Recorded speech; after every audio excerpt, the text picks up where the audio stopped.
வணக்கம். முழு பூசணிக்காயை சோத்துல மறைச்சிட்டாங்க அப்படின்னு சொல்லுவாங்க. அப்படின்னா அதுக்கு என்ன அர்த்தம் அப்படின்னு தெரியுமா?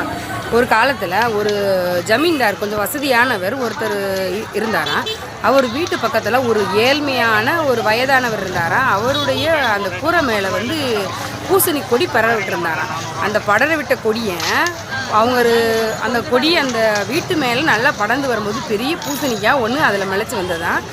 இந்த வசதியானவர் ஒன்று காசு கொடுத்து அவர்கிட்ட வாங்கியிருக்கலாம். அவர் காசு கொடுத்து வாங்க மனம் இல்லையே, ஏனோ தெரியல. அவருக்கு பூசணிக்காய்னா ரொம்ப விருப்பமா. அதனால் ஒரு நாள் நைட்டோட நைட்டாக அந்த பூசணிக்காவை திருடி சமைச்சு சாப்பிட்டாரு. பக்கத்தில் உள்ளவங்க எல்லாருக்குமே தெரிஞ்சிருச்சு. அப்போது யாராவது ஒருத்தவங்க இப்போ உங்கள் வீட்டுக்கு அட்ரஸ் எங்கே இப்படி வரணும் அப்படின்னு கேட்குறாங்கன்னா, அந்த பூசணிக்காய் திருடினார்ல அவர் வீட்டுக்கு பின்னாடி வரணும் அப்படின்னு சொல்கிறாங்க. அது அடுத்த தலைமுறையிலையும் வருது. அடுத்த தலைமுறையிலையும் வர்றப்ப ஏதாவது ஒன்று பேசுகிறப்ப அந்த பூசணிக்காய்க்கார் வீடு இருக்குல்ல, அவர் வீடு பக்கத்தில், அது அப்படியே தலைமுறை